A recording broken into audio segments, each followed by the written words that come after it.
I'm Mark Boris, and this is Straight Talk. You talk about sliding door moments and fate. If I don't take the cab on that Tuesday night, Mark, nothing else happens. Ray Hadley, welcome to Straight Talk. Well, it's lovely to be here, Mark. I'm not all that flattered, given I wasn't the first choice of the radio broadcasters you've interviewed. Everybody knows who you are. Congratulations on an absolutely stellar career. Oh, thank you. I noticed in the notes that you were born in Paddington, which makes you a rooster. Yeah, apparently so. Yeah. Where'd you grow up? You know how kids listen to records and things like that? I used to listen to race calls. I'd have cotton reels. I'd roll them down the driveway and have them painted different colours and call them. I got them in early 20s. I've got to have a crack at this. I can't not do this. Where did your ambition come from? My dad, who I loved dearly, and he was my hero, just... I'll work 7 days a week from March to October, and the people say, I don't like this bastard much, but geez, he works hard. I said, I'll win him over eventually. He said, it'll kill you. And I said, well, it might kill me, but I'm going to do it. And it nearly did kill me. I did it for 12 years. By the time we got to the end of 2002, we beat Loyalty for the first time. And then 2003, we beat him again, and we never got beaten again. You want me to ring him now? Yeah, ring him now. Let's put him on. Hello. Rabs, it's Hadley. Ray Hadley, finally, mate. Welcome to Straight Talk. Well, it's lovely to be here, Mark. It's a great pleasure. Thanks for asking me. I'm not all that flattered, given I wasn't the first choice of the radio broadcasters you've interviewed. I'm sorry, but Ben Fordham, who's a family friend. Yeah. So, I didn't know you. I only bumped into you a few times in my life. I know you, obviously, I know you through the show and footy and everything else, but Ben's a family friend, family. I'm tipping Ben would have phoned you and said, I'd be a good subject to interview. He did, actually. And I know, but funny enough, he did. And he had Spiro Christopoulos in here, and they were here just before the Olympics. And they said, you should have Ray on the show before the Olympics. But we couldn't organise it. No, well, I was away in Paris for a while. So too busy. Well, it's worked out all right because it's been a fairly hectic couple of weeks for me. So timing's everything. Well, there's a lot happening at GB. Is there anything off limits, by the way? Legal matters. Yeah, things that are before the courts. Yeah, matters before the courts. So, they're off limits. As I explained to my audience recently, it's a difficult time for all concerned, but I'm out of there on December 13 and other people can worry about it. So was there any coincidence in your retirement with you turning 70 this year? So I'm not sure what your birthday is because we looked up Wikipedia, but you're 70 this year. Yeah, September I turned 70. So and you sort of retired like October or something? Yeah. I made the announcement sort of late October, early November. I made the decision probably before that, but you see, when you make those decisions, pretty important decisions in your life. Huge. And you've been doing it for over 40 years and you've been working, for over 50 years, you think, well, am I really doing the right thing? But I had a yarn with Tom Malone, the CEO in Paris. He grabbed me for a cup of coffee and a bit to eat one day, and we went to this little cafe, and I'd signed until the end of 2026. My contract had lapsed halfway through this year, and he asked me to sign for another couple of years, to transition someone in the position. And I started to think about the fact getting up at 3:30 in the morning was a bit of an assignment. When I get there, I'm 100 miles an hour, so I still love it, but it's still testing. And then, as I explained to him, I've now got 7 grandchildren, and 7 years ago I had none. And so you got, Grandparents' Day and all the things that go associated with being a pop. And I'd asked for time off a couple of times. I thought, do I really want to ask for time off? And so I said, I'm probably not going to see out the 2.5 years. So, what about a compromise? And then we met again. And by that time, I'd sort of made my mind up. And I said, it'd be better to go at the end of this year. So it's a clean break. 6 weeks off and someone else can have another crack in 2025, which he agreed to. And he's been very cooperative and very, kind about it all. And I explained to him, I'm not going to give up work altogether. I'm going to do something. I started calling football back in the 80s, before that the races. So I'm too old to call the races, but I'm not too old to call the football. So he said, yeah, you can do that, And you mean do the on Saturday afternoons and and Sundays? Not on radio, but certainly there are other areas I could call. Well, there's 9. Yeah, there's 9. Probably not at 9, but probably at Fox Sports or something like that. I've been, part of the GB operation for the last 23 years, and before that 19 years at TUE.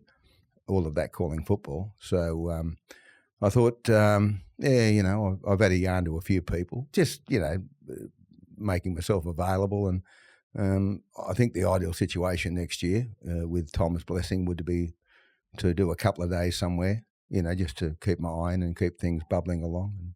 Well, NRL 360 needs a controversial, remember the old controversy corner? Yeah. NRL 360 sort of looks a bit like that. Yeah. Looks like it needs someone in there. Well, I'm going to have a talk to. I'm fortunate that Steve Crawley's the boss of Fox Sports, and Steve and I go back over 40 years. He was a racing journalist for the Australian when I was calling races, and so we're pretty good mates. I don't want to take anyone's job, but if there's a position I can fill on a part-time basis, I've just said, can we have a yarn about it? And he said, yeah, sure. So we're going to have a yarn sometime in the future. Look out, Braith.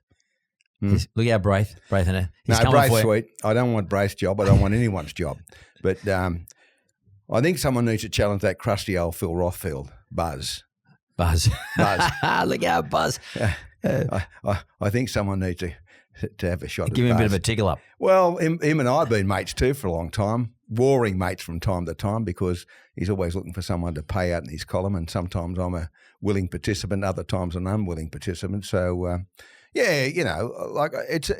feels good. It's a good fit if I were to do something like that, and that's not assured yet. I've got to get Tom Malone's blessing, and I've got a few things to negotiate. But I started calling the races in the early 80s with John Tapp, and before that Des Hoisted, and then I went to league in 87.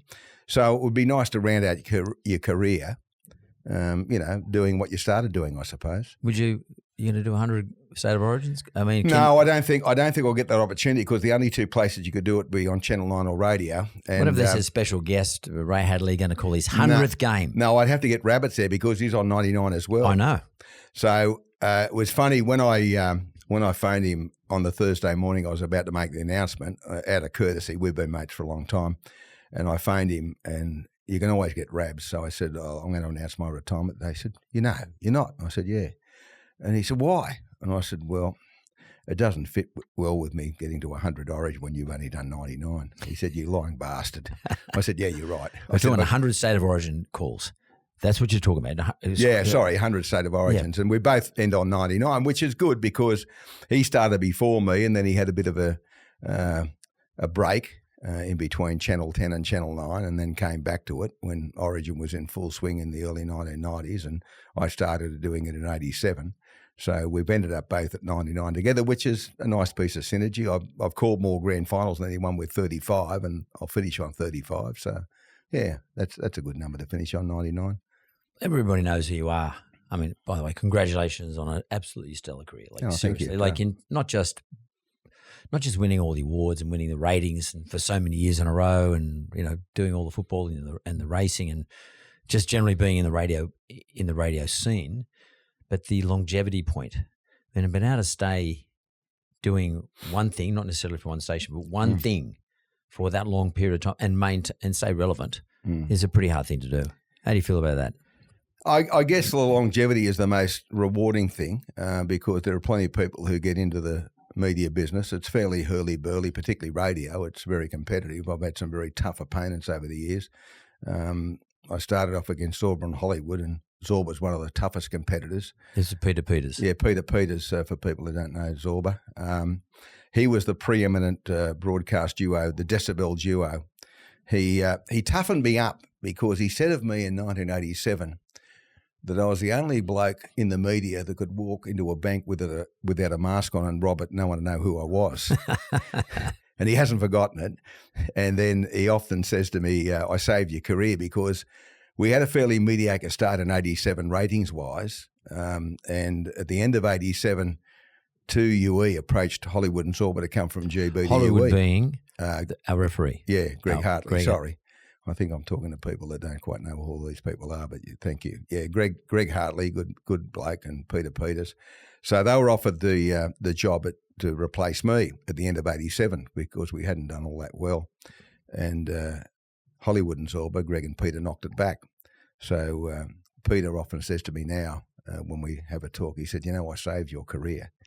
by not taking the offer from TUE in 87. I said, yeah, you're probably right, because I could have disappeared without trace. But we survived, and then I retort by 1990 we beat you anyway, so it didn't matter.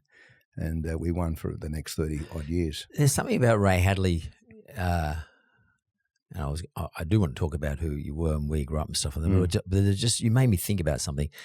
When I listen to Gal on radio, particularly when they're all there on a Saturday during the footy season, there's a sense that, with Levy, etc., that no one wants to upset Ray Hadley. Like there's no like they've got to get your permission to say something, particularly on the continuous call team and all that sort of stuff.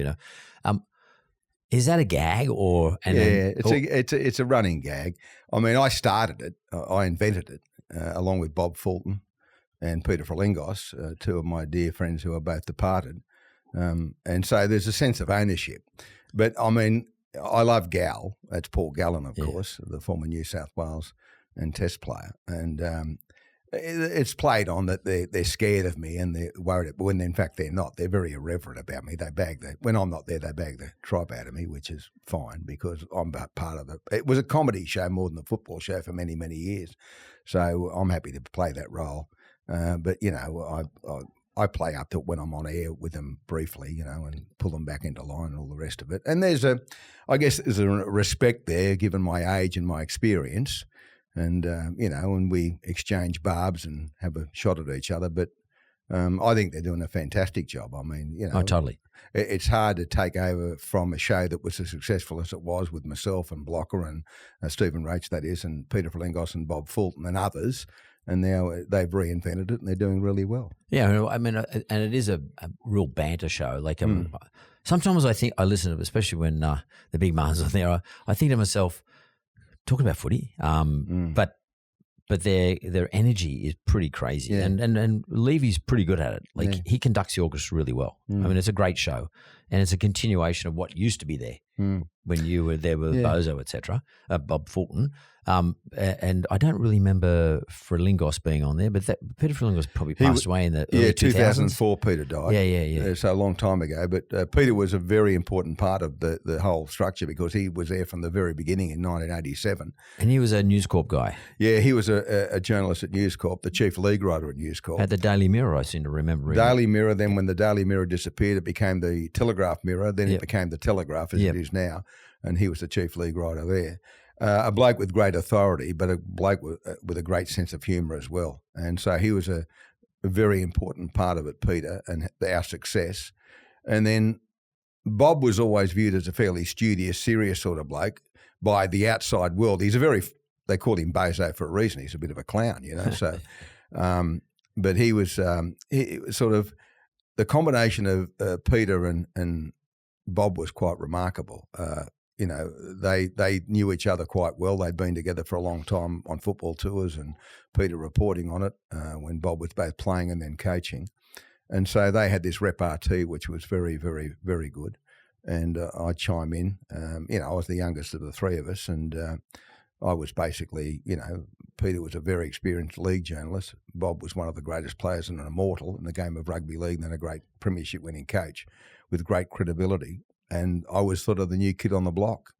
And I'd say that Peter ended up one of my best mates until his passing in tragic circumstances at the age of 60 in 2004. And then Bob, of course, his passing more recently. Bob was my mentor. He was a person I went to when I had problems and issues. Not a father figure because we were closer in age than that, but certainly someone I trusted implicitly. And someone who I sought guidance from on a regular basis. And we retired together from the continuous call team. He used to call me Horse. He said, Horse, I've nearly run my race here. I've had enough. And I said, well, if you go, I go. And he said, oh, you sure? I said, yeah. I said, so that was by that time, Channel 9 owned 2GB. And I went to Tom Malone and said, Bozo wants to give it up. I had a contract to call football. And they said, well, if you call Origin and grand finals and other important games, we'll agree to it. So Bob and I retired and then together, we went out together and Mark and the team took over from there. Ray Hadley grew up, and I noticed in the notes that you were born in Paddington, which makes you a rooster. Yeah, apparently so. Yeah. But you grew up where? Where'd you grow up? Well, I started my life in Sydney. Dad came from a little village on the mid-north coast of New South Wales called Rail, halfway between Kempsey and Maxwell. It was a sawmilling town. My grandfather worked in the sawmill. Dad was a butcher, got his apprenticeship locally, then joined the Air Force, came to Williamtown, then to Richmond. On the way to Richmond, he met my mum in Newcastle and married her. I was born in Sydney, as you say, at Paddington, but my sister was born in 58. I was born in 54, my sister Colleen, and Mum had a broken back. Wow. And couldn't look after either of us, obviously. So my newborn sister went to my maternal grandmother living at Blacktown, and I went to my paternal grandparents living at Rail. And I started school up there. Mum was just incapable. You didn't have the sort of services in 1958, 59, 60 you have now. She was incapable of looking after us, and there was no alternative. Dad had to work to pay the rent. And so I was up there for about 4 years, started school. I'd come back, obviously, for holidays and things. And then one day Dad turned up and said, "Okay, son, back home you come." Well, I didn't want to go because I was having a great time up there with all my cousins and living with my nan and pop and being spoilt rotten. But, I came back and we moved to a housing commission house in Dundas Valley, Marshall Road, Dundas Valley, Tilapia. And then in about 64, Mum and Dad bought a little house across the other side of the valley, off the Rural Bank, which was the New South Wales, of course, government-owned bank. Yeah. Well, became the state bank. Yeah, the Rural Bank was called back then. And then, they do what they do now, try to assist, people with low incomes to get into houses. Mum worked in a factory. Back's all right by this stage? She'd recovered? Yeah, she was always troubled by it through her life, but she was, able to deal with life. But she worked at a factory, you wouldn't even remember it, I think, called Vincent's Powders. I sure do. Vincent's Powders. We used to always talk about if someone was a pain in the neck, they give a box, a Beck's truck. Beck's or Vincent's. A Vincent's truck, a headache. Apparently it wasn't very good for your kidneys, so they don't make them anymore. They were in a paper thing. My mum used to have them. Yeah, used to open them up and she used to pour them down with a glass of water. Oh, we always had a big box of Vincent's Powders. Pink or white? I can't remember. Pink they were. Pink, yeah. Pink, yeah. Anyway, so she worked there. Dad was a butcher. And he died in 1975 at the age of 46. Wow. From what? Heart attack. Wow. And so I was only young. My sister was younger. And basically the house was sold. Mum was already separated from Dad in another relationship. So I moved in with a couple of mates. I was by this time a trainee auctioneer for a company called Pitt, Son and Badgery, a pastoral company. I wanted to be a race caller. That's all I really, how kids listen to records and things like that. I used to listen to race calls, listen to Ken Howard, Bert Bryant, Vince Curry, John Tapp later, Rabs, of course, all these great race callers. And I thought, I used to dream, one day I want to be that. I want to be a race caller. Why is that? That's a bit odd for a young kid to be listening to race calls. I don't know. I had this dream. I loved the way they did it. I was captivated by how they could remember horse names and repeat them rapid fire. And so I'd spend Saturday afternoons listening to them. On Sunday afternoons, I'd listen to Frank Hyde on the radio called The Football. Hyde. Long, it's high. If it's straight enough, it's long enough, it's there. Yeah, straight between the posts. Anyway. I used to love him. Yeah. But did you used to practice? Yeah. Rabs has spoken before about, calling paddle pop six and same as John Tapp down the gutter, paint colours on them and call them. I had, remember the old cotton reels? Yep. I'd have cotton reels. I'd roll them down the driveway and have them painted different colours and call them. And then I used to do, when I got to about 18, I'd do phantom calls. I used to drink back then, and you get on the terps and you get to the pub and the boys say, call a 1974 Miracle Mile, so you'd call it into a schooner glass and you thought, I can do this. But then you thought, it's okay. A lot of people can do what they call phantom calls because you're not identifying anything. You're just doing it from your mind. And then the next thing is, can I actually physically do this? Can I see a horse's jockey's colours and transform that into a name? I didn't know if I could. I found out later I could, but and the same with rugby league players. I found out I could do that as well, and then with Olympics and things like that. But so I was at Pitt, Son and Badgery for a number of years. I got my licence as a auctioneer. I was a fair auctioneer in the day. And what do they auction?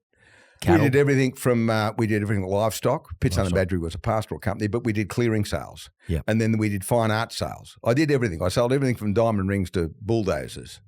And I got taught by a very good auctioneer, the late Ron Vockler, who was a product of Jeff K. Gray, who was probably Australia's greatest auctioneer.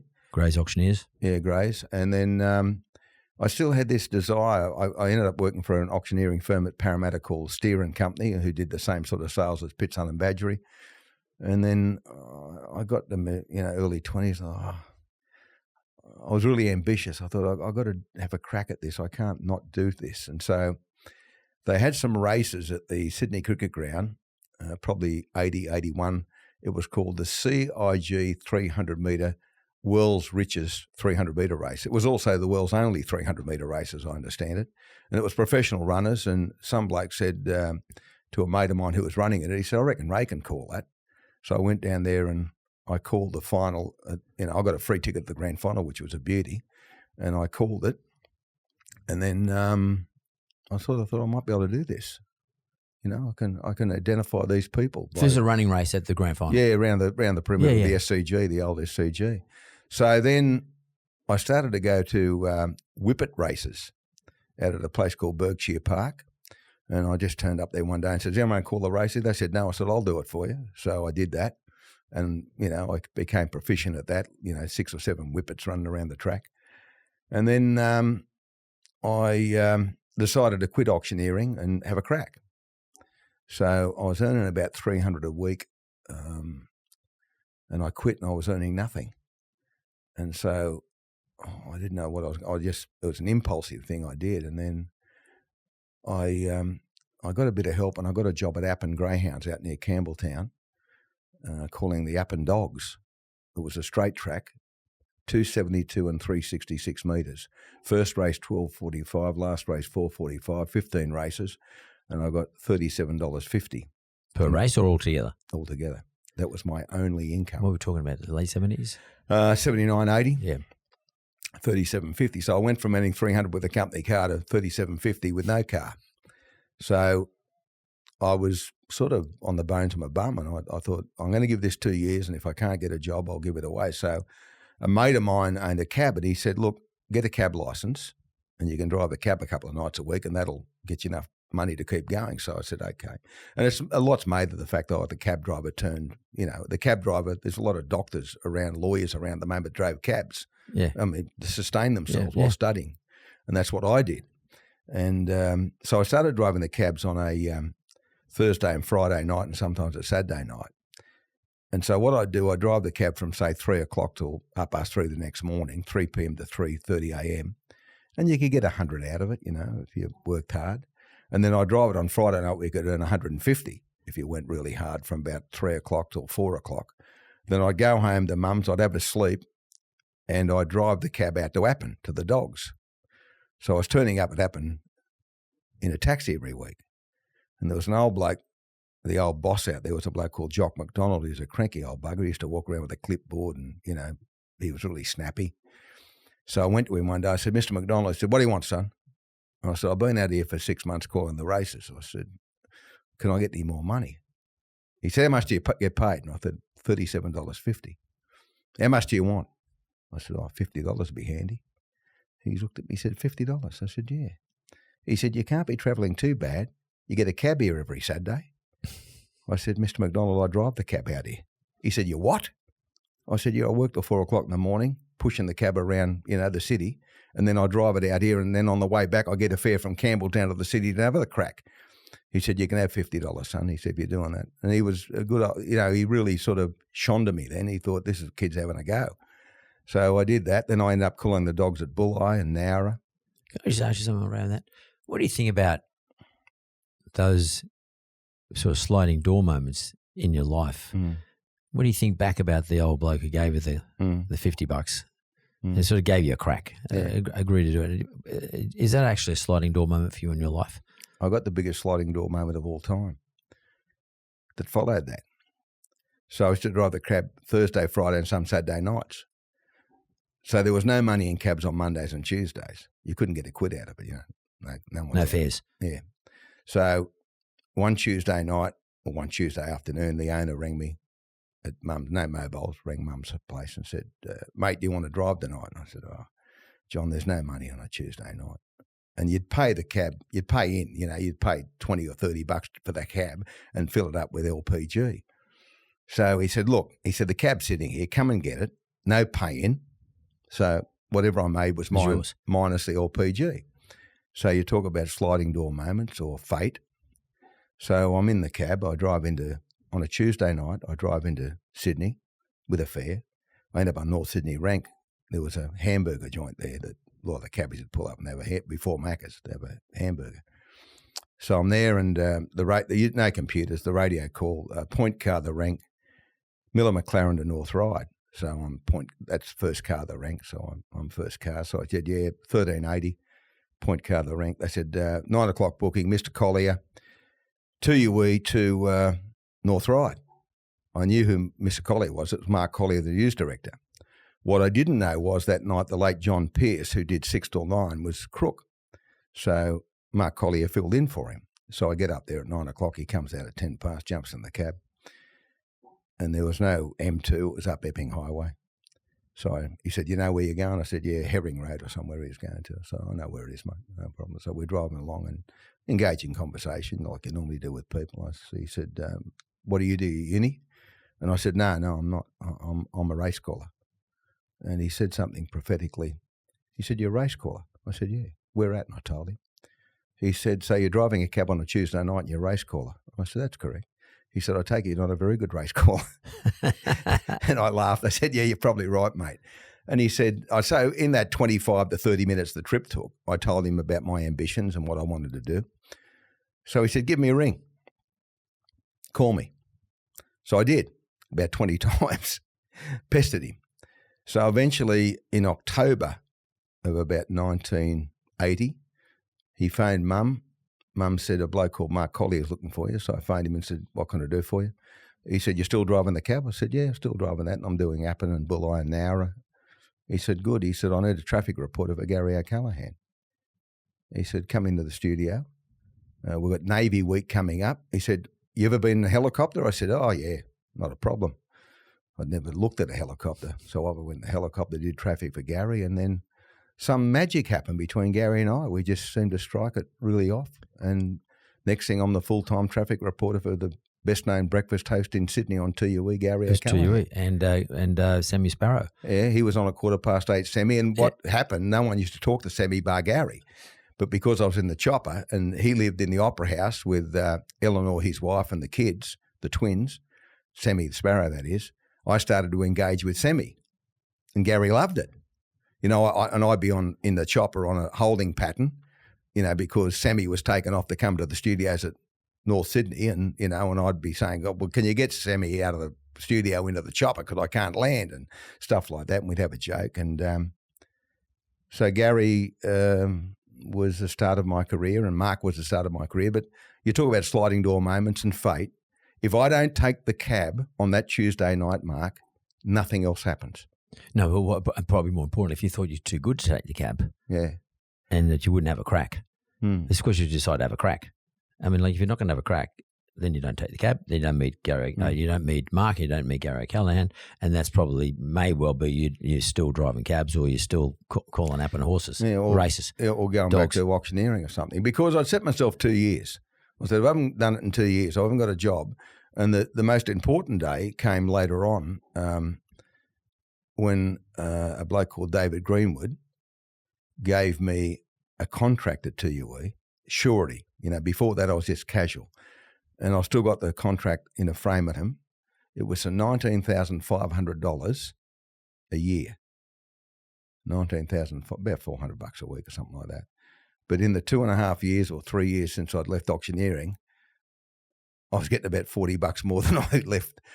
Plus I had a company car when I was auctioneering. I didn't have a company car. But just that paperwork, that piece of paper that said Ray Hadley is fully employed by radio station TUE.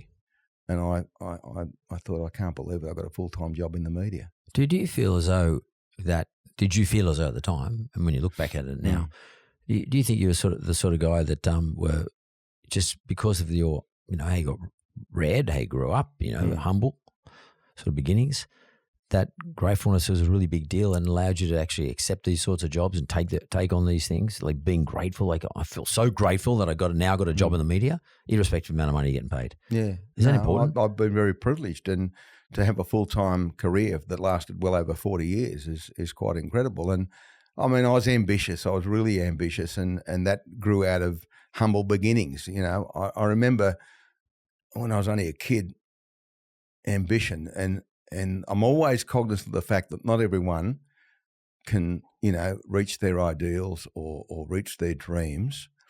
But Dad was a butcher, and a really good butcher, but never owned a shop. And I remember when I was about 10 or 12, sitting on the back step at home, and a gentleman came to our house, and I was sitting there with Dad, and this gentleman said he owned a butcher shop at a place called Thornlea in Sydney. And he'd heard about Dad being a good butcher, and he came and he said, Dad's name was Morris. He said, now, Morris, he said, listen. He said, I'm retiring. I've got no sons.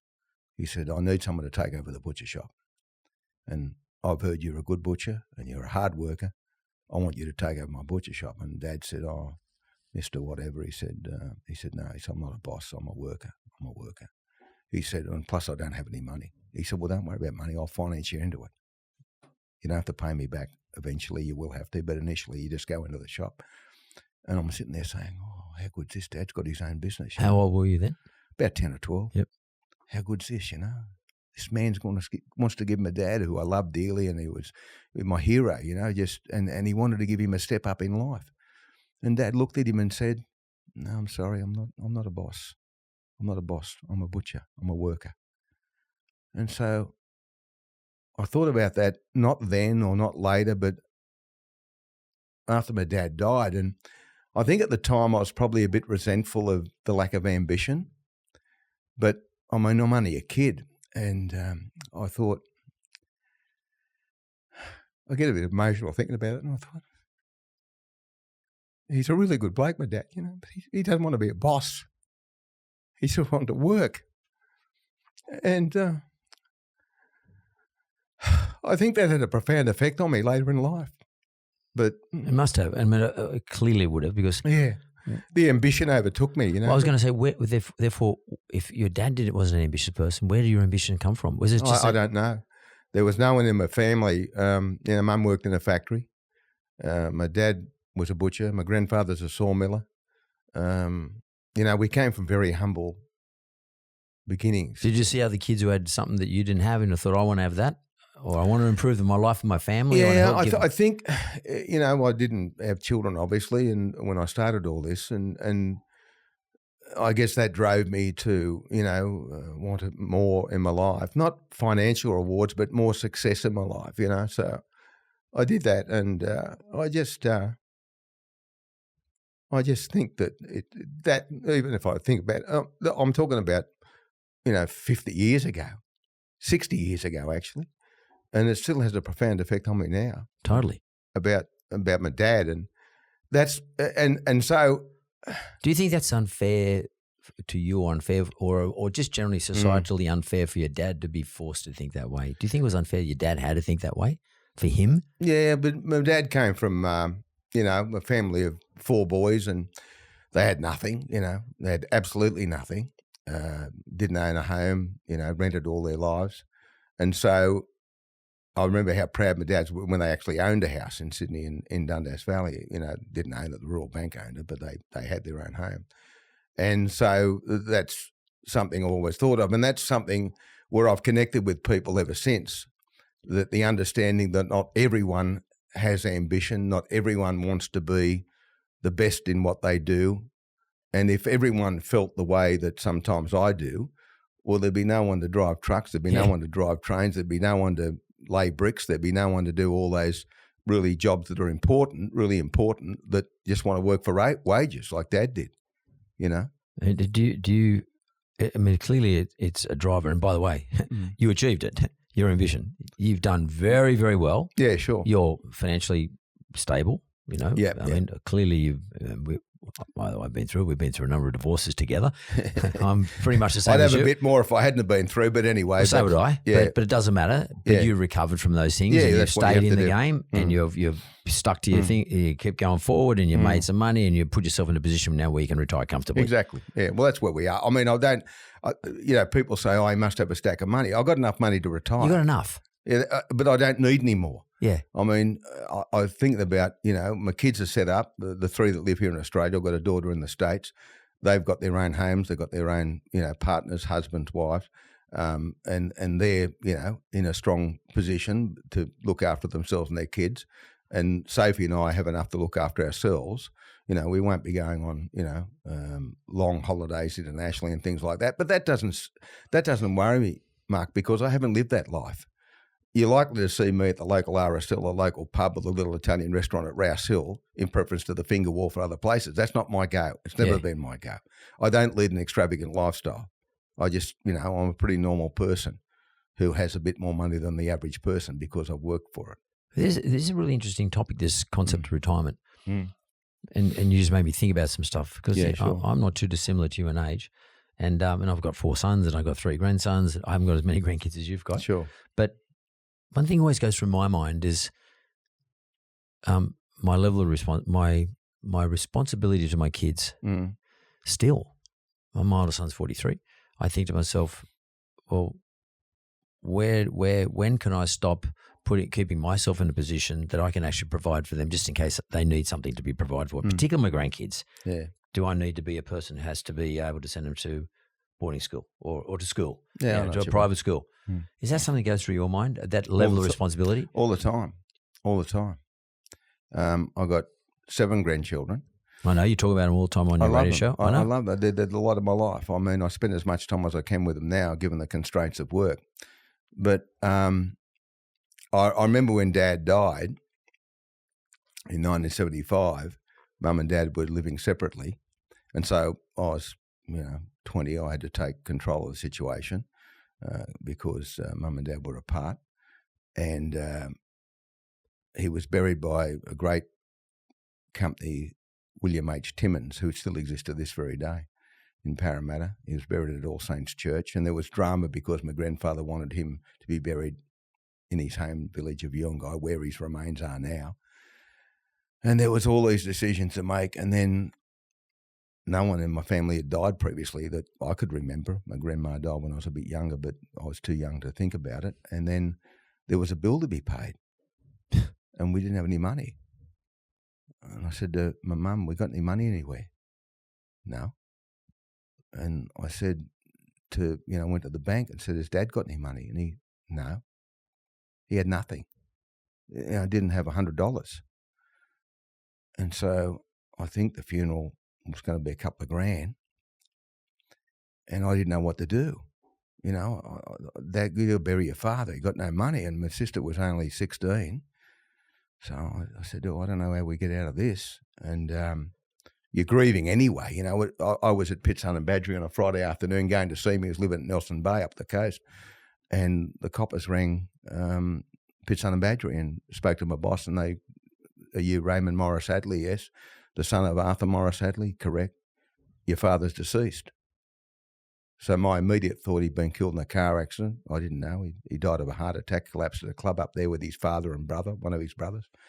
So we went up to identify the body on the Saturday, came back, and then this whirlwind of, you've got to have and he was a member of a few clubs back in our local area, Dundas Valley Rugby Union Club, and they put the hat around, to try and get a quid. It wasn't enough. And this really good friend of Dad's, who his wife had grown up with Dad up at Yongai, his name was Clive Parker and Joyce Parker.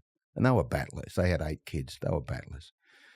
So he came to me probably 3 days later and he said, what are the funeral arrangements, son? I said, well, Clive, I don't know. What do I do? He said, we'll find out how much it is and we'll get the money for you. So I can't remember. It may have been $2,500 or something like that, So he said, okay, we'll get the money. We'll pay for it. And I said, who's going to pay for it? He said, we'll pay for it. And I knew he didn't have any money, but he was going to borrow it or something. So I said, look, I can't afford to pay you back. I was earning at the time $40 a week. as a trainee auctioneer. And he said, what can you afford? And I said, I'll give you $10 a week. He said, okay, that'll do. So for about, I don't know, a year, every Thursday I'd go to his place at Chestnut Avenue, Dundas, and I'd put $10 on the dining room table. Uncle Clive, there's your 10. He said, good on you, son. So I probably paid him back, I don't know, $400 or something like that. And I turned up one Thursday night. He said, no need to come here anymore, boy. I said, why? He said, you've honoured your father's memory. You've done your best. We've got some mates, we're kicking in the rest, don't worry about it. And that bloke, he's now deceased. His son, one of his sons, is still one of my best mates. We don't see each other all that often, but when we do, I talk to him about what difference his family made to my life. That's pretty. Everybody knows Ray Hadley is the radio host who controls the microphone, and he gives it to politicians and sticks up for people who are doing it tough or are being badly done by. And then we hear that story, and for a 20-year-old, you're 20. Yep, that's a pretty impactful event. Your dad dying at such a young age, that's a big event, and then having to pay $40 a week, $10 a week back for your dad's funeral because your dad's got no money to pay for the funeral. Yeah. I reckon that's has to have had some impact on forming who Ray Hadley is today relative to his children and grandchildren. Yeah, well, that's where we get back to where you started a little while back about what you think your obligations are to your four children and your grandchildren, and that's what I think about. I think about daily. A day doesn't go past I don't think about this stuff. Well, sometimes, my wife is the same with her two children. So Sophie's got two kids? Yeah, she's got a boy and a girl, Nick and Jessica. They got grandkids? No, they're neither married. Neither married. Yeah, and you've got. I got Dan, who's 35. I got Laura, 32. I got Emma, who's nearly 30, and I've got Sarah, who's 27. So the grandkids are all to your biological children. Yeah, yeah. So I got Dan's got 3, a boy and 2 girls. Laura's got 3 little girls, and down the other end, Sarah, she's got 1 little boy. Can I ask you a quick question? You got a favourite? You got a favourite? Well, I know you're not supposed to. No, well, I'll answer it this way: that the elder ones think Sarah's my favourite child, but that's not true. It's just that she's the baby, and she lived at home the longest, and she was with me through a difficult period in my life. Her and I just lived together by ourselves, so there's a bit of reliance upon her. But I love all my children equally, and they're all wonderful people. Emmy, the middle girl's been in the States for quite a number of years, but she's an outstanding person. Laura's a great mother and a great hard worker. All my kids are hard workers. Dan's a really, he was in a bit of strife a few years ago and battled his way back. Was he a copper? He was a copper, and he's out of that now. He had a problem. And he's now the General Manager of Investigations for Racing New South Wales and doing a very good job. All of his own back, despite what someone might say from time to time in the echo chamber that's the upper There's house always opposition media, mate, so that's how it works. Anyway, so, and Sarah is saying the youngest one, she's a hard-working mother of 1, and they've all got fantastic, in Daniel's case, wife Cass, in Laura's case, husband Brad, and in Sarah's case, husband Jack. I'm very fortunate with my sons-in-law and daughter-in-law. But I think about that all the time. I mean, it's almost a preoccupation with me to make sure the kids are okay. And, I want to help them with the education of my grandchildren, and I honour that commitment. And I guess it's in the back of my mind all the time where I came from, and I don't want them to be in that situation ever. And, I often say, look, you're going to carve it up anyway when I fall off the perch, which may be sooner rather than later. Who knows when you go? You've got no say in all of that. So there'll be something there to make sure you've got no mortgages, and Sophie will be looked after, obviously, as well. But I remember a mate of mine, he's an old bloke, he's still alive, Dickie Hall, he's a funny old bloke. Rabbits and I used to play golf with him. And he was quite wealthy, Dickie. We used to call him a squillionaire. He retired very early. And he had a stack of grandkids and had 4 kids as well.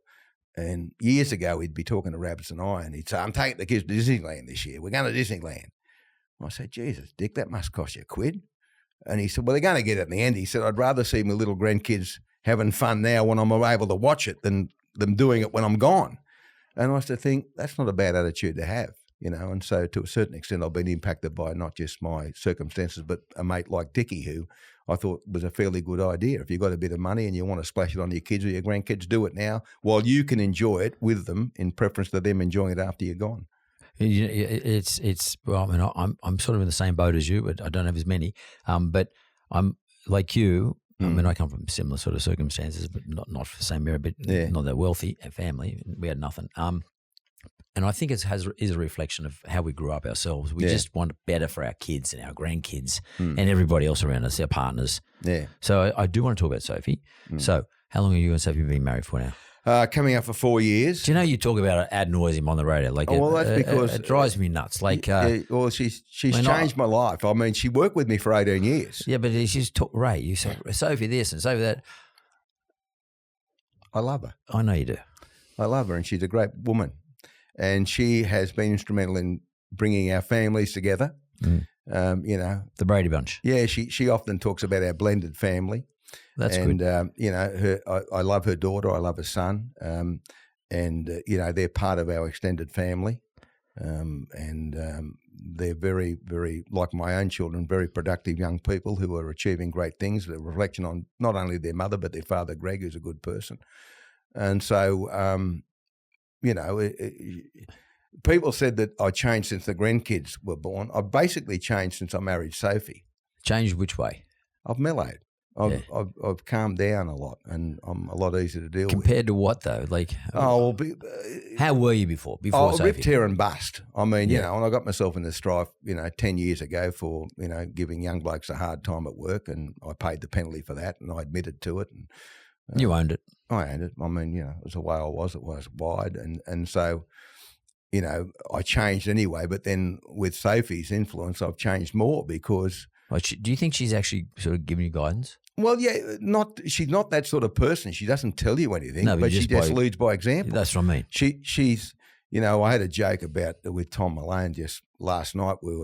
Tom rang me about another matter, and we were talking, and because I'm finishing on the 13th, and Sophie is working with me, obviously, and still employed by 2GB, she said, she knew I was talking to Tom, and she said, ask Tom if I can keep my emails open until we come back from holidays just to make the transition.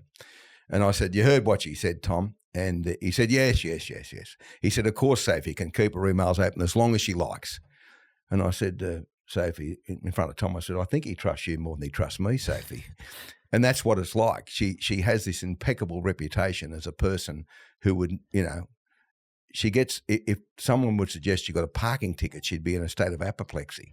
She's just a really model citizen who does everything to the letter of the law. How'd you meet her? How'd you fall on your feet there, Well, mate? because I work with her. Because she was working there. For 18 years. But how'd you fall on your feet there, like, seriously? Look, she was single and I was single, and we saw each other every day, and we were friends. I mean, You got to know her first. Yeah. Well, Jesus, actually know her. Yeah, actually know someone that and she was a dedicated. First of all, she worked for Bob Rogers. Right. She was Bob's PA, and then Bob didn't need a PA anymore. So then someone said, Sophie would be good for you, and I said, okay. So I didn't know Sophie that well. That was a long time ago. And so she worked with me, and she's very good at her job. I mean, Is she retiring too? Well, maybe you don't need to talk about it. Well, she's a bit younger than me, so I don't think it's a funny thing. She's a funny girl because when I discussed whether I was going to give it away, she said, I'm too young. She's in her mid to late 50s. She said, I'm too young to retire. And I said, well. So we have a place up the coast at Pretty Beach, and there's a great couple up there. They've got a little cafe restaurant, and she loves going there for a wine and coffee. So she said, I'm going to ring Sally Ann. And I said, what are you going to ring Sally Ann for? She said, I can get some cash work up there. I said, Soph, we're not travelling that badly that you've got to get a job as a barista or working behind the bar. I said, she said, but I've got to do something, And I said, well, let's just have a bit of a break and then we'll think about it. But she's pretty valuable, and she'll be doing things at 2GB beyond my career. Beyond your career. Yeah, she'll be doing things there. Yeah. So that word there's a great word for you especially. And by the way, I have to tell you, whilst I'm interviewing you after Ben, I will reveal this to you on this show that I'm talking to you before I'm speaking to Lawsy. So beautiful. you're ahead of Lawsy. Well, Lawsy and I have had a colourful relationship. I was his offsider and his replacement for about 10 years. He's referred to me as a copyist and a person that's copied him, and I put my hand up there. And I've often thought about it like, just say you're a jockey and you're an apprentice and you're watching James McDonald ride in the modern era, or you watch George Moore. Well, you'd be a bit of a dope if you didn't look at them and say, geez, they do that correctly. And that's what happened with Laws. Laws was without doubt the most professional radio broadcaster I'd ever seen. He panelled himself. He knew how to panel. And I learned to panel watching him. And so he had control of the show, every facet of his program. He had this wonderful voice, which, you know, he was blessed with. And so, yeah, I copied him and I did a lot of things he did. And I've had a fair bit of success copying John.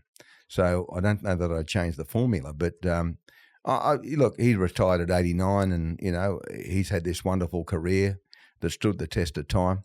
I hope at some time in the future him and I can bury the hatchet and maybe meet, and he'll have a wild turkey and I'll have a Diet Coke or something. But I have admiration for his longevity more than anything else. And I've said and declared before, I think he's the greatest broadcaster Australia's ever produced. And no one will ever take that from him. Now, I mean, I'd like to think that during our professional lives, when we competed up until about 2003, and then things changed and I started to win, he didn't like the fact I was winning, which I can understand given he was the king of the castle for a long time. He sent me, remember facsimiles? Yeah, sure do. Yeah, well, you have to be my age or your age to remember facsimiles. But when I won the first survey in 2003, he sent me with his letterhead a facsimile from his office when I won. And he said, congratulations, I've still got it, you have mine. Maybe it is time. Well, of course, that was 2003 and he retired in 2024, so it wasn't time for him, obviously. But, I mean, we were professional rivals. I don't know whether he admired me, but I certainly admired him. Well, that's well, you got the high ground all of a sudden. That's perfect. Talking about big names, I want to talk about NRL. Well, not talk about NRL. Let's talk about rugby league because, you know, right, NRL is only the modern game. Let's talk about go back. Yep. Go back. And you've called, you know, not only called, but you've been a student in the game for a long, long time. I love it. There's only three positions I want to know about. Who's the greatest front rower that you've ever seen? And including that, I'll put a hooker in there, like in the front row. And we can go back to the St. George period because you were around as I was. Let's go back to when I started watching rugby, not calling it 87 because that narrows it down. I think Arthur Beetson's the best front rower I've ever seen, but I would put Bob O'Reilly a short half head behind him. Right. A great front rower from Parramatta, Penrith and other clubs during the time.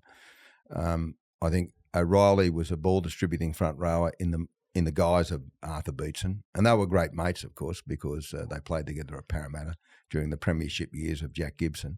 But Arthur's the best prop I've ever seen. And why do you say that?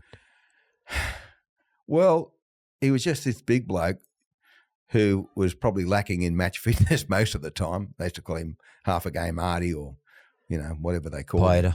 Yeah, but he could do things other people couldn't do. He could distribute the ball. And I also liked him as a person when I got to know him much later in his retirement years. He was a really good, nice bloke, a good fella. The great thing about Arthur that I remember is he could spread his legs out and he had a big butt on him and he could just stand there. He's a big dude. Yeah. He could stand there. They couldn't move his centre of gravity. Yeah. Then he's got the ball there and just put it wherever he wanted to. The best Arthur Beetson story I've been told was he used to love playing golf with Jack Gibson. Jack was a very good golfer. He went with Jack to Parramatta, did he? He was there. Right. He was in the early 80s. Yeah, in the early 80s. That was when he clipped Michael Cronin on the chin in a State of Origin when they were teammates. 82 or something. Yeah, and anyway, so they'd play together at the Lakes or Bonnie Doon or somewhere, and they used to play for a bit of money, and Jack beat him. So that's it. Arthur said, that's it. I'm getting rid of these clubs. I've had a gut full of this. I can't beat you, you know. I'm giving it away. So with his cohort, Ron Massey, Jack put an ad in the Mirror or the Telegraph the next day, set of golf clubs for sale, phone Arthur Beetson. And, you know, they used to run the classifieds with Arthur's home number. This is long before mobiles. So Arthur wakes up and the phone's ringing, want to buy you golf clubs? And so he's taking calls all day, and then he then woke to the fact that Massey or Gibson had done it to him. Most people don't realise what a practical joker Jack was. Oh, he was a funny man. Very good practical jokes. I'll tell you a story he did. I used to do charity auctions for him because he raised a lot of money for kids schizophrenia because of the death of his son Luke. Anyway, there was a colourful identity who was a fairly heavy character that Jack had encountered. And I had occasion to say things about him during my broadcast, this person. Anyway, this person was not very happy with me. So Jack phoned me on the eve of one of these charity auctions. It was the auction I did where he got all these checks signed by these famous people, Jack Nicklaus, Greg Norman, the President of the United States, Bob Hawke. Jack used to get people sign checks. Yeah. Give them as a gift. And then he put them in a big frame, and you'd have all the golfers, all the politicians, all this, all that. We raised about $300,000 at one auction. Anyway, so I used to do the auction for Jack because of my auctioneering background. So Jack rang up, he used to call me Kid. He said, "Hey, Kid, you been bagging this bloke?" And I said, "Yeah, I have been." He said, "He's not happy. He's not happy." He said, "Can you drop off?" I said, "Well, Jack," he said, "can you drop off?" He said, "Look," he said, "there might be a couple of blokes that'll break your legs if you don't drop off." And I said, "Oh, Jack," I said, "I'm not happy about that." And he said, "Just drop off." And I said, "Okay, I'll drop off on your advice." So he said, "Look," he said, "all I can do is guarantee that nothing will happen to you till the auction." He said, "But after you've done the auction for me, you're on your own, Kid." And then hung up. And I thought, is he serious or not? So I rang him back and Judy answered the phone. I said, "Could I speak to Jack?" And I said, "Jack, are you serious?" He said, "Kid, whatever you're doing auctions for me, you'll be sweet." Yeah. I said, "Okay, Jack, I'll keep doing auctions for you." And Jack would have known him too, the bloke. Oh, Jack knew the bloke very well. And it is an unusual position. I want to pull the second position I want to ask you about. Yeah. The greatest halfback. Yeah, and coming to the modern era too. I mean, is Cleary a chance? I'd have to say Johns. Andrew Johns. I'd have to say Andrew Johns. What about Cleary? Where do you see that? Well, there's actually, it's funny you should mention him because I said recently in an interview that I think by the end of his career, and he's only 27, he could be the greatest player of all time. Player of all time. The greatest player of all time. What he's done in grand finals. Amazing. I mean, he seized victory from the jaws of defeat against Brisbane. With a bad shoulder, he dominated in the game against Melbourne. Yep. And it's rare for players to lift to the level he can lift to on so many important occasions. So to date, I still rate Johns as the best I've ever seen. He could do things. I mean, he tackled like a front rower, Andrew. Well, he's all tough. Big, thick around the lower. Got a big arse and he can do things. Strong. But I think that, by the time we reflect in the next 3 or 4 years, as he gets towards the end of his career, Cleary could be the greatest player of what the game's ever seen. And coach. My third one's coach. Well, I'm a fan of Jack, so I love Jack. But I can't split three coaches. The two older Bulls, Wayne Bennett, Craig Bellamy. I've had a love-hate relationship for Wayne forever. 1 week we talk to each other, next week we don't. Currently we're talking to each other. And I think he's a unique character, Wayne, that's much needed in the game. I love Craig Bellamy as a person and as a coach. He's without peer, but it's hard to eclipse what Cleary has done with Penrith. Yeah. Hard to eclipse that. So, and there's been many great coaches over the years, but I mean, I have great affection for Jack. He won the first premiership for Parramatta, then won 2 more before John Maney won again in 86. And Jack always had the timing right. He always went before he got pushed, if you know what I mean. He didn't last too long. He was smart. He made successful moves and made a successful move to another club. Yeah. Well, greatest Origin game you ever called? 94, Mark Coyne's try at the Sydney Football Stadium. I've heard you say that before. Yeah. Saved the day. Yeah, it saved the day. Coyne's a great bloke as well, but it went through all those Queensland hands. And, just that one try is the best try I've ever called. And I'd say the fact that, I was there calling that game makes it stand out in my memory. I've called 99 of them, so it's hard to, differentiate from one to the other because there have been some great Origin games, but that one just keeps living in my memory at 1994 and Mark Coyne. I'd love to know from you, Origin's about clash, a clash of titans.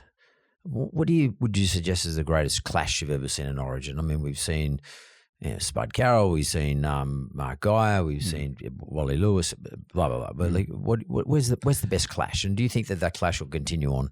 That style of clash? No, I think that the clash between Mark Geyer and Wally at the Sydney Football Stadium was, and David Manson was the referee, and Jack was in the box with me. And, there was all the hullabaloo about Manson should have done this. It was right on half time, I think, if memory serves me correctly.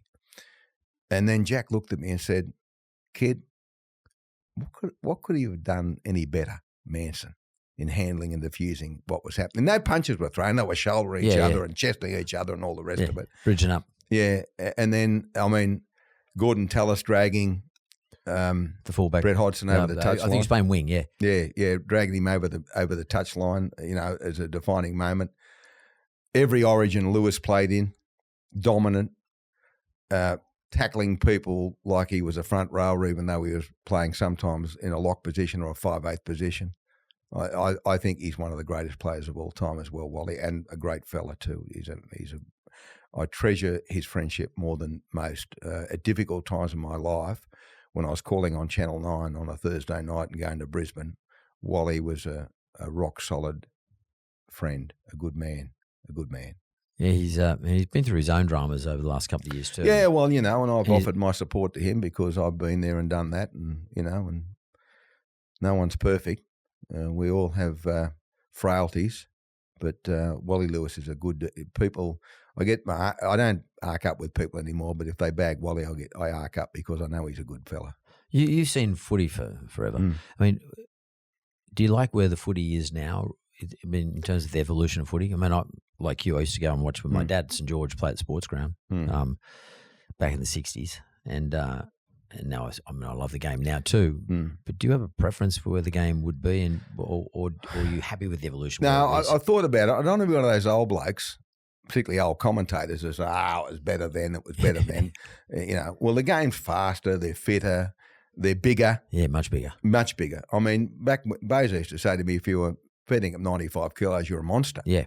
And now they're 115, 120. And running 12 seconds. Yeah, and very hard to handle. So, no, I just love watching it at the top level. The last grand final I called, I thought was a great game, Melbourne and Penrith, and every Origin game's an occasion. So, people say, don't do this, don't do that.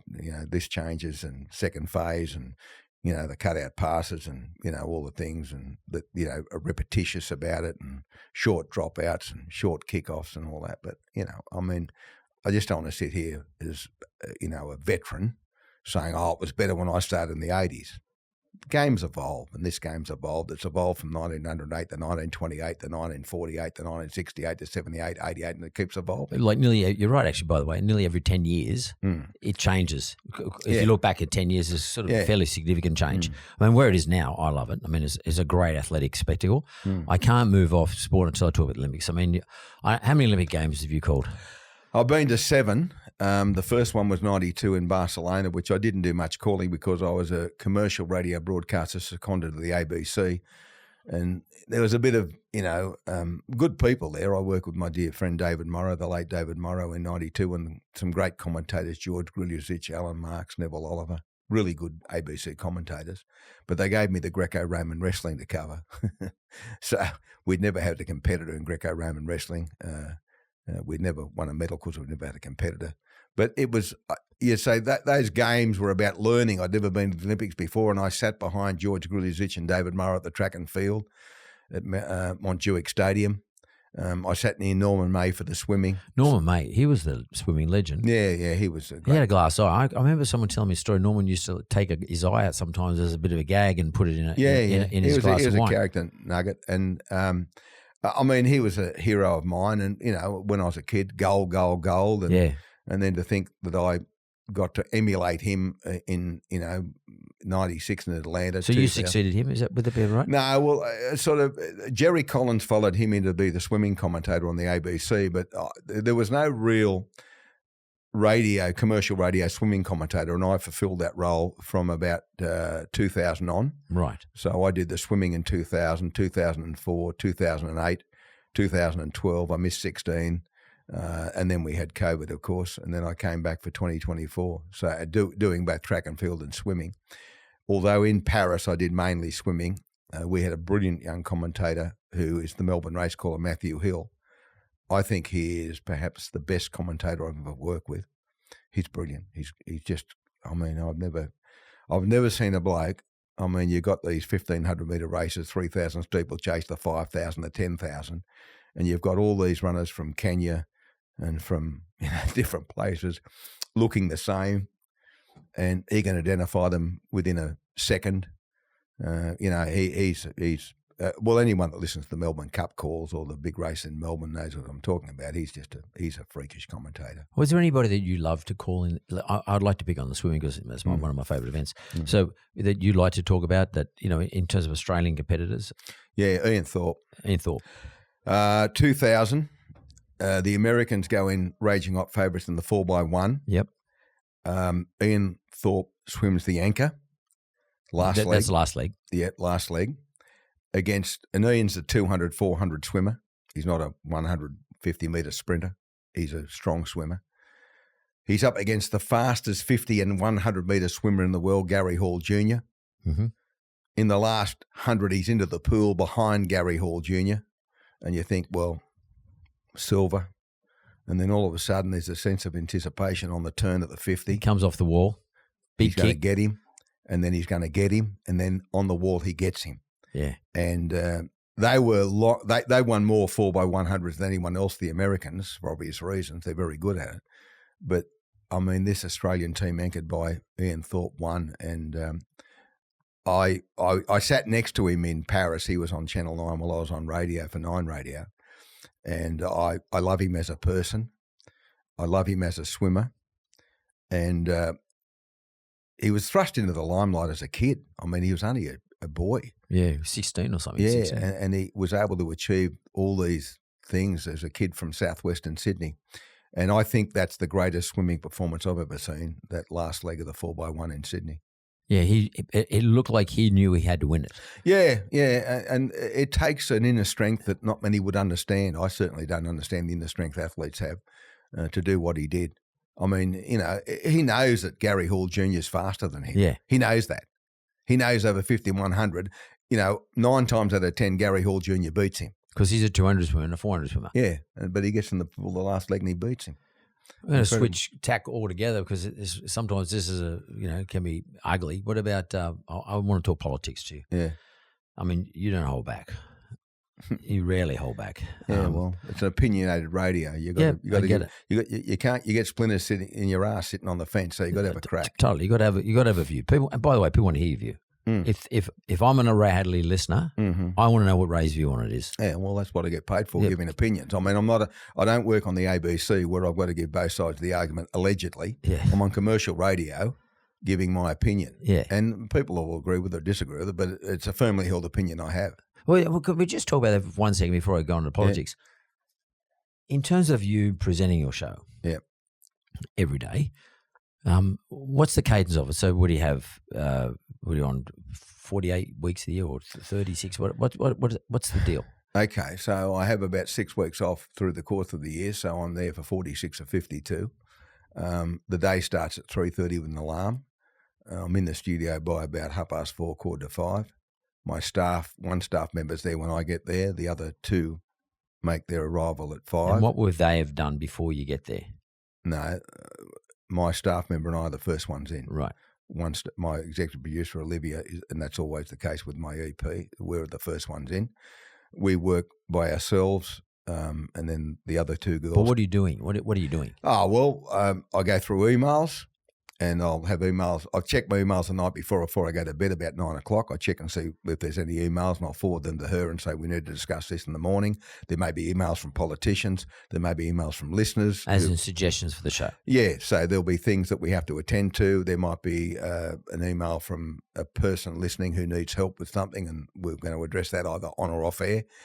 So there might be 10 of those. So we'll just make sure there are no more emails when I get there. There's probably 100 that come in overnight, and so I'll look at them and discard some of them and refer to others. And then we start to read in order: the Telegraph, the Australian, the Herald, the Financial Review. Back in the day when I did Brisbane, we'd check the Courier Mail as well. I'd take notes. Olivia would take notes. The other staff, two young ladies, Chelsea and Georgia, would come in and they'd start to do the same as we'd done in case one of us missed something. So we do that until 6 o'clock. We have a meeting on the dot at 6, and I'm joined by my panel operator then, Gavin, who's been there since about 5:30. He's getting the studio ready for me. We have a meeting, and we try to make the meeting a bit fun. We mix in the serious discussion with a little story. I like to tell them stories. They're young kids. And, so I've been around a long time, so I'll tell them stories about, things that have happened in the past and just share things with them, and it might be about something that happened 20 years ago. It might be happened 2 weeks ago, but I'll tell them stories. I'll talk about the kids, what did you do yesterday? Because every Wednesday morning I've been to see the grandkids on Tuesday, so they'll ask me about what happened yesterday, what'd you do, and I'll talk about that. Just we fit in with each other, and they'll tell me things about their lives, just, so we share information, and then we get down to it and we go through it all. By about 6:30, Olivia's designated who's doing what story. You do this, you do that. And in terms of doing a bit of work on it? Yeah, do a bit of work on it, research and things like that. And then I tell them what I'll do. I'll say I'll do this, this and this. Most of it now is off the top of my head. I mean, the show is pretty much an ad lib. It's a bit like our conversation here. I mean, there's no notes. We're just sitting here talking to each other. Well, that's what I do on the radio. I just talk about things I know about. And if I don't know about it, I'll make it up. And then I go into the studio. I got network commitments, where I've got to record commercials for networks. So I'll do that. I'll do some other stuff in the studio for about half an hour. Then about 7 o'clock, I walk over the fish markets, which is across the road at Piermont. I have a cup of coffee. I'll talk to the traders. I'll talk to the delivery blokes. I'm pretty well known over there because I've been going over there for 20 years. The boys go, "Hey, Ray, how you going?" And good boys, what's happening? They've got new fish markets being built. They'll talk to me about that. I'll ask them about the prices, ask them about because a lot of retailers go down there to get their supplies. What's business like? They tell me things are tough. It's a tight week this week. No one's spending any money. It's strange because this time last year they were spending. And then I'll have a cup of coffee and then I'll wander back over. Get back in the studio about 7:45, and then start taking phone calls from people, and Olivia will come back and say, had a request for this to happen, that happened, this happened, and we'll talk about that. And then I prepare my introduction. I do it on dot point, just give myself some dot points, and the introduction lasts from about 9:10 to about 25 to 10. I just set the tone for the day, what I'm going to talk about, and then you set on air. Yeah, do it on air. Yeah, you say these things are going to cover off today. Yeah, in the next 3 hours. Yeah, this is what we're going to get into, and this is the stuff I'll talk about, and then I might go off on a tangent, as I often do, about something that's annoying me, and then there'll be interviews organised or special guests in, and then we might have on one day a performer coming in. I love country music, so it's normally a country music performer. Are you going to give that show away, by the way, Saturday night? Yeah, that's all finished. I had to talk to them this morning about it. We've got someone else taking it over, but that's good. A mate of mine's going to do it. You should pre-record that. Yeah, I'll record it. That's done on a Wednesday morning, actually. Oh, really? And that's one of the things the boys used to joke with me at the football, because it comes on after the football on a Saturday night. Yeah. And Gallen and them would say, you better get going, you've got the country music countdown to do, or Daryl calls it something else, the country music cavalcade or something like that. So, yeah, that's recorded Wednesday morning because it's got to go to about 80 network stations. Wow. So you've got to package it up and send it out to them. And that's done, and it's in the can for Saturday night by Wednesday about 7:30. And then it's pretty much the same every day. I mean, and the difference was from about 2002 until 2014 during the football season. I did it for 7 days a week. I do the Monday to Friday show, and then I do the football on Saturday and Sunday from March to October. And that was a bit of a haul. That came about when Singo. I started there Christmas Eve 2001. It was Macquarie Radio. It was owned by Singo owned 2GB. I'd come across from TUE. I got the sack at TUE because they wanted to stop me doing Lawsy's program and dock my pay. And I said, no, I'm not going. So I rang Singo and said, you've been offering me a job for a couple of years to call the football, because we'd been not calling the football at UE but beating Singo on the ratings. We'd paid $1 million for the rights. So Singo was desperate to get me over there, and I didn't fancy the people he had calling the football. So I rang him after I got the sack and said, I might have a yarn to you. He said, yeah, I heard you got the bullet. You better come over and have a yarn to me. So I was in a very negative position given that I'd got the bullet. So I went over and had a yarn to him, and so he said, yeah, come and call the football. And I said, well, he said, what about the blokes I've got now? I said, well, they're no good. He said, what? I said, they're no good. He said, but they're under contract. I said, well, they're no good. If you want me to come, I'm bringing my crew over. I'll bring Flingos, Fulton, Roach. They're coming with me. He said, all right, okay. Well, if you want to come and you want to bring them, I suppose I'll have to pay the other blokes out. I said, well, you've got plenty. Pay them out. See, farewell them, get them out of the joint because they're no good. Then he said to me, have a listen to the station for about a month and see what you think. This is in November, December 2001. So I had a listen, and they were rating 3% and 4%, So he said, okay, what do you think? I said, well, you've got to get rid of all of them. He said, what, everyone? I said, yeah. I said, Kerry and Kenley's good, but the rest of them no good. Really? I said, yeah. He said, but they're really good blokes. I said, yeah, but so's my Uncle Jack, but I wouldn't put him on the radio. I said, you can't have people on the radio, John, because they're good blokes. It doesn't work, mate. And he said, oh, okay, all right. So I started doing breakfast Christmas Eve 2001 because he was trying to get Jones across. And then he got Jones to do breakfast, and I was just there to do the football. And I think they had someone lined up to do the mornings, I don't know who. And they had this big press conference at the Park Hyatt where Singo announced they'd signed Jones to lead the team at 2GB for breakfast. And I'm out the back with Bob Rogers and George Bushman, the general manager, and Singo's mum, actually, who was there on the day, dear sweet lady. Anyway, I'm just listening to it, and Jones is talking about what he's going to do, how he's going to do it, and all that, Then Singo grabs the mic and says, I've got a very important announcement to make. He said, after some really delicate negotiations, he said, I've just convinced Ray Hadley to take over mornings on 2GB. He never spoke to me about it. I didn't. Oh, what? I'm here to do the football. So they pushed me out on stage, and I got the owner of the radio station just announcing to 100 media people that I'm going to do mornings. What am I going to say? Who is the upfronts? Yeah. The upfronts where they're selling it to the advertisers? Well, no, it was just the announcement of Jones, basically. Right. So all the media are there, So I said, oh, that's a great honour, John. Thanks very much. He said, oh, you'll take on laws and all this. I thought, Jesus, what's he? So we get in the car to go back to Sussex Street where the studios were, and I got in the car. I said, what are you doing? I said, we haven't spoken about this. You haven't told me about mornings. He said, you know what Singo's like. He said, I knew if I put you on the stage, you wouldn't be able to say no. You'd have to say yes, because you're an ambitious bastard. You want to have a crack. And I said, all right. He said, now we've got to find a football commentator because I've sacked all the other blokes on your advice. And I said, well, no, I'm calling the football. He said, what? I said, I've got to call the football. I've got Frelingos, Fulton and Roach coming here. What, do you want me to ring them up and say, good luck, boys? I said, I can't do that. They're my mates. He said, what are you going to do? I said, here's the plan. The plan is that I'm up against Laws, who's an institution, okay? He hasn't got Jones's lead in. I've got Jones's lead in, so I'm going to be advantaged over him. He's having a fair bit of time off. I'll work 7 days a week from March to October, and the people say, I don't like this bastard much, but geez, he works hard.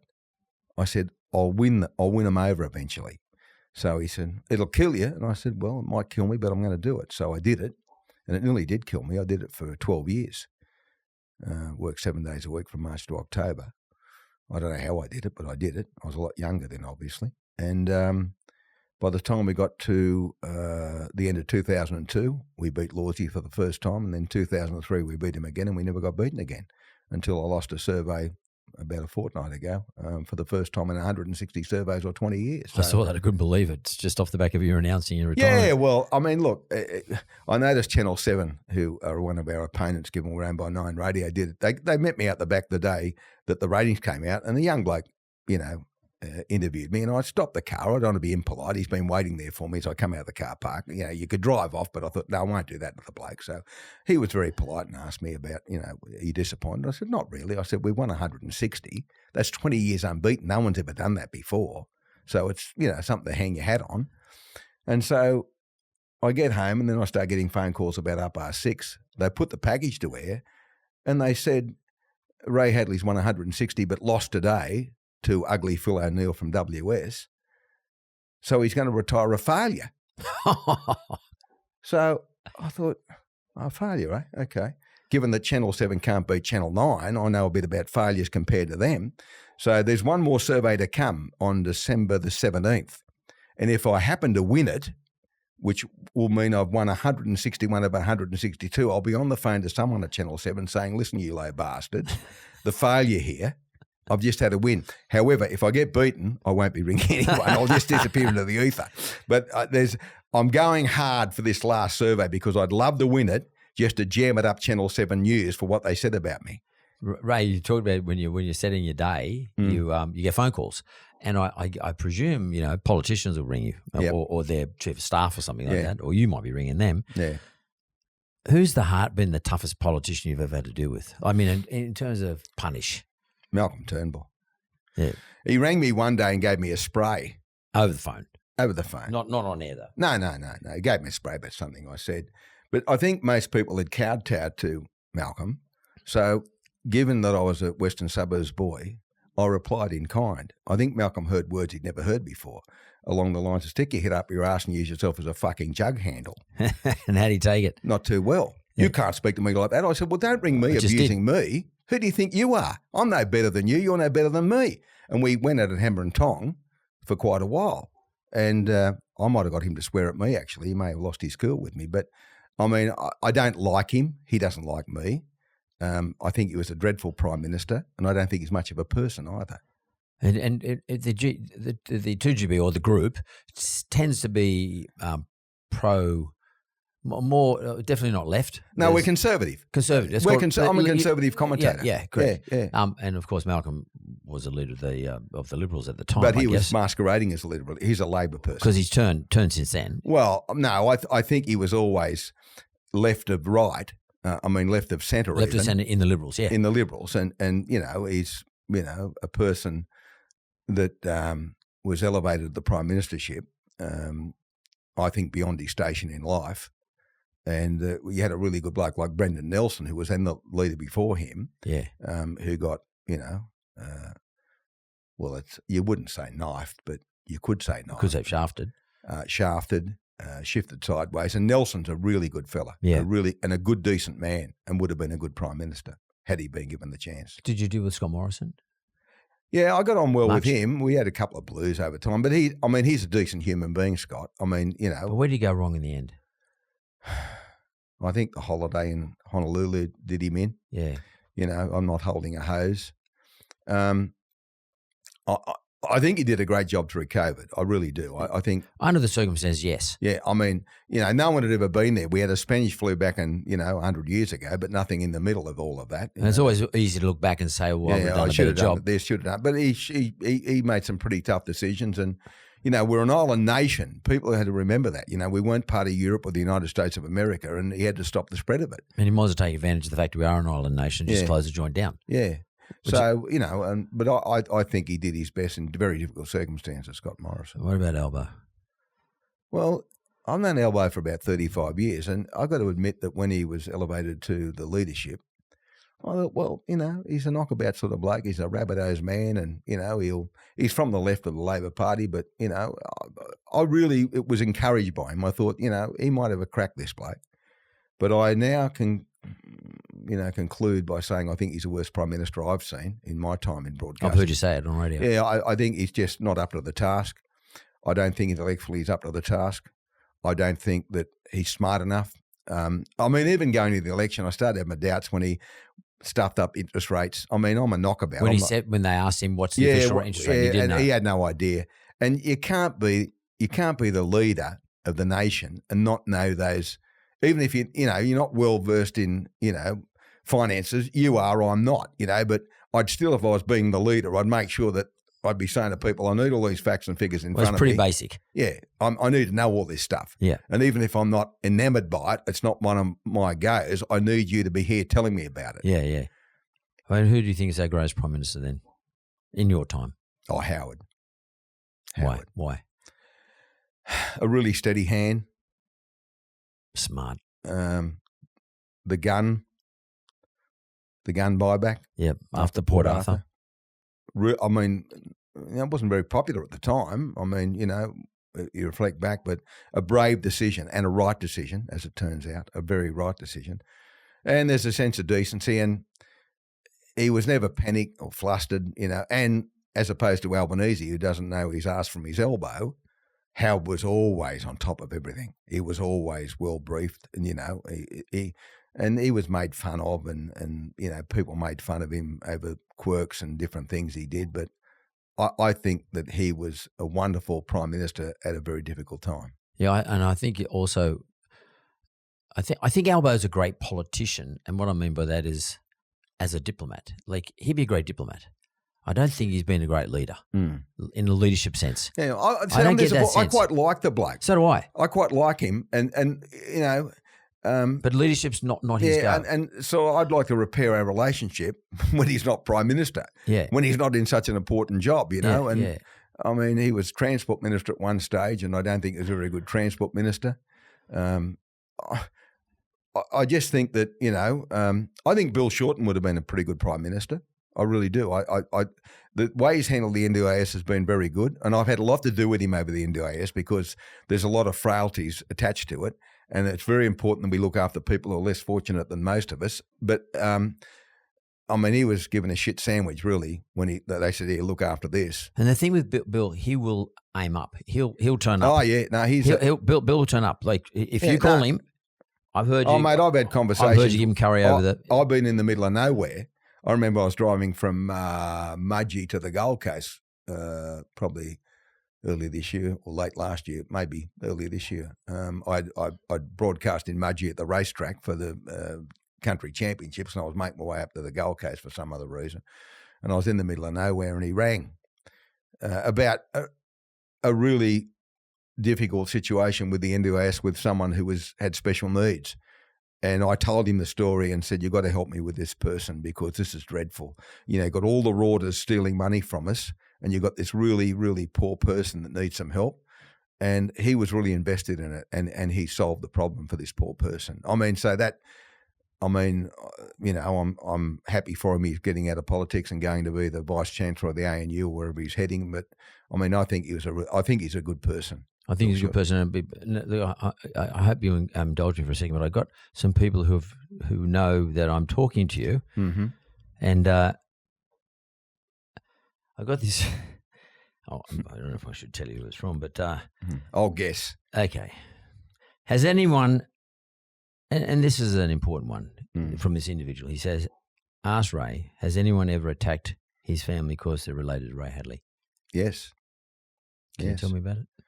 My son got caught with 0.66 gram of cocaine. It's less than a gram. That's 60% of it was nothing. Yeah, $100 worth of cocaine. My son was struggling with PTSD, and had he not been my son, he lost his career as a police officer. He suffered what they call curial punishment. What is that? Well, that means he's been punished because of his name. Right. The magistrate took that into account. He pleaded guilty, obviously. He resigned his commission in the police force after 9 years there serving the state. And he was on the front page of the paper. He's been called a drug addict in Parliament by Mclachlan more recently. I'm as proud as him as ever could be because he was in big trouble. Big trouble. And his mum and I went to see him in hospital, and I was really worried about him. really worried about him, as was his mum. And he dragged himself from the depths of despair. He got himself a job at Racing New South Wales as an undercover operative. You know, not dealing with bikies and hoons, but dealing with people who were doing silly things. He's now the General Manager of Investigations at Racing New South Wales on his own. And when I talk to people in the racing industry whom I know quite well, they tell me he's an outstanding individual. He's got a wife and 3 kids. And where he's come from to where he's got to, I couldn't be prouder. It sounds like a proud dad to me. And he got tortured by people because his name was Hadley. He made a mistake. He made a silly mistake. It cost him his career, and he had a very good career in front of him. And he had to read about it in the papers because of his surname. And exactly. I can resonate with that one, mate. Mm-hmm. I know that one works. This one's slightly different. Can you tell me about being the first person in the world to report the death of Osama Bin Laden? That's Fordham. Spot on. Yeah, that's of course it is. Yes, there was a report that, we did get it right because he did eventually get killed, but we went off a bit early, probably about 3 or 4 months early. But you're predicting it. Well, that's what I said to Ben at the time. So, yes, we had a report. As it turned out, it was a bloke who apparently looked like Osama Bin Laden who met his Waterloo in the Middle East somewhere. And that we reported it, then we unreported it. And then when he did get eventually taken out by the CIA, I made everyone check it 8 times before I broadcast it so I wouldn't have Ben Fordham sending you notes like he did today. I got this from... So we've been you and I are trying to ring Rabs before we came in. Yeah, right. So has he got back to you? No, but Mark has. Oh, hang on. Here it is. Ring him but no response. What's the problem? You want me to ring him now? Yeah, ring him now. Let's put him on. I'll see if he, okay. Has he done this show as well? He has, yeah. Okay, sat right there. Put him on loudspeaker. Okay. Hope he answers. What's the problem? Hello. Rabs, it's Hadley. I'm with Mark Burris doing this podcast. You know, the one like you did? Yes, it's the only thing I think I've done in life before you. Now, I've been trying to ring you. Mark's here. We're actually live on the podcast at the moment. I've rung your mobile because I saw your message. Rabs, I had to lend Ray your makeup. He looks pretty good. The makeup that you made, you got my guys to run up the road to the chemist to get. I said you looked all right when I saw you on TV, and I didn't know you had layers of stuff all over your melon. Yes, you. Rabs, the reason I'm ringing you, mate, is do you have one question you would like to ask Ray in this retirement podcast that he's doing with me today? Be careful. Oh, geez, Mark, it's a big field. You're an idiot. Massive field. There's some tantalising things. No personal ones. No marriage advice stories, okay? Oh, jeez, mate. Me on the spot, Boris, really. What about the time on the first tee at Castle Hill? Yeah. And I asked you to get me another ping shirt one day, a ping jumper. You remember that? I think I did, yeah. I think I do. I actually got you a major sponsorship there with Ping. This is what happened, okay? I was going through a very difficult time in my life, Mark and viewers, and we used to play golf every Monday, and it was getting towards winter. And there was a certain thing happening in my life that involved a person in Canberra. So I've turned up and I said to Rabs on the first tee, I said, can you get me another one of those Ping jumpers? And he said, I've got you 3 already. I said, yeah, they're all gone. To which he replied, yes, it does get cold in Canberra. I should know. I was in the police force there for 3 years. Oh, not that again. I'll tell you, my memory's not as bad as you probably think. It was on the first tee at Riverside Oaks. Oh, that's right. It was too. Yeah. Your golfing buddies these days would remember it well. But no, look, Mark, I'd rather take a leave pass on it. But what would you like to say to Ray, given that he's just retired? And what can you tell us? It doesn't have to be a story. What do you want to say to him? Well, I think I said to him just the other day that if it's becoming a bit of a drudge, then it might be time. But I said, don't be ashamed of the achievement. It's been an incredible one. Can you imagine how much money 2GB is going to save? Eh? Can you imagine how much money 2GB is going to save? I don't want to go there either, to tell you the truth. Have you ever been paid that much money, Rabs? Like, no, you know how much I'd be earning. Hey, listen, what about the tape I left in your letterbox in Capri Road, Northmead in 1980 that you never listened to, you lay bludger? Well, you put it in the wrong letterbox. Bullshit. It was 25, not 52. There's nothing wrong with his memory. Yeah, I put it in the letterbox and I said to him, could you please listen to the tape we call in football? And about 15 years later, I said, Rabs, where's that tape? And he said, look, he said, you put it in the wrong box. He said, the wrong number. Yeah, it was in the right box. He just didn't listen to it, the mongrel. It wasn't personal at all. It's just I don't think I was going through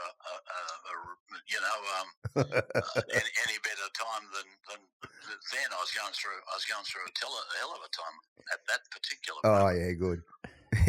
Want me to feel sorry for you now for not listening to my tape? No. I just want to point out we all have our lumps and bumps. Geez, we've had a few together, old mate. Yeah. No, it's been a long haul. Well, you're both survivors. You've decided to give it a miss. I think you'll pop back though, won't you, and do a thing here and a thing there. Oh yeah, I'm not going to. I said to Mark, I'm not going to retire full time. I'm going to do something. I don't know what I'll do. I'll do something. I won't be doing a podcast. How's Bill Russ looking? Is he nervous? Because when I sat down there, he said to me, I've interviewed prime ministers, I've interviewed royalty, I've interviewed, I'm trying to think of the word to describe. I said murderers, gangsters, porn stars, prime ministers, and that. But I'm very nervous to interview Ray Warren. Yeah, you did. In fact, I was shaking like a leaf at the time, and I thought to myself, well, what am I doing being nervous? He's flying the plane, and he's nervous. Did he tell you Did he tell you the story about the caravan, Rabs? Did he? No, did you tell Mark about the caravan at East Station? But well, let me tell you. So it's not too long. I'll do a shortened version. So we're going to Newcastle races together, right? To call the races together. In other words, Rabs take me up to call the races. He's going to get in the punt. So we get up there. I drive. We get there. So anyway, I go and do the first race. He said, listen, you do the first 3 or 4. I'll come up and do the next couple. So I do races 1, 2, 3, 4, and 5. I page him to the broadcast box. He said, what do you want? I said, well, Christ, I said, you're getting paid to do this. I'm up here calling all the races. This is back in the 1980s, you know. And he said, that's the problem with you young blokes. No appreciation of learning the art of race calling. I'm giving an opportunity and you want to page me. Now leave me alone. So he comes back at the last race. He said, you got your checkbook with you? And I said, yeah. He said, good. Give me a check for $3,000. I said, Rabs, I'm earning $300 a week. How am I going to give you $3,000? He said, make it out to Dominic Burns. So he goes downstairs, has a bet with Dominic. It gets beaten. Comes up to the broadcast box. He said, right. He said, I said, Rabs, the $3,000. I need the $3,000. He said, we'll figure it all out. He had a mate called Tails working at the Commonwealth Bank, see? So he said, we'll get a personal loan off Tails. So we'll get a personal loan. Yeah, we'll get a personal loan for my $3,000. So we go to see Tails, but Tails is on holidays. So we go into the bank. The assistant manager's the boss. Rabs doesn't know him. So we go in and he says, we'd like to get a personal loan. I'm thinking about buying a caravan up at East Ocean Beach in Minor. And the bloke said, oh, really? He said, how much is that? He said, it's about $6,000, you know. He said, oh, beautiful. He said, yeah, lovely. He said, what row are you in? He said, what do you mean what row I'm in? He said, I've got a site up there. He said, I'm in row A. Rabs looked at me and said, look, mate, we'll just go and check out the site and come back. He picked the only assistant bank manager in Australia that had a caravan at the same place we're going to buy a caravan, which didn't exist. True or not? It's true, but you've inflated the betting thing by about 1,000. You never paid me back that money either, you bludger. Goodbye. See you, Rabs. Thank you. See you, Rabs, mate. Ta-da, mate. See you. He's one of my best mates, Rabs. He's mad. Good bloke. Champion bloke. Well, Ray, on behalf of everybody who listens to you and everybody whose lives you've touched, and there's a lot of them, we want to say congratulations and thanks very much. A big, big thank you, mate. Thanks, Well mate. It's been a pleasure. It's been great. Sophie, I hope you enjoyed it because she'll be the best judge of whether this has gone off all right because she's a Mark Burris fan. Good call, Sophie. Thanks, mate.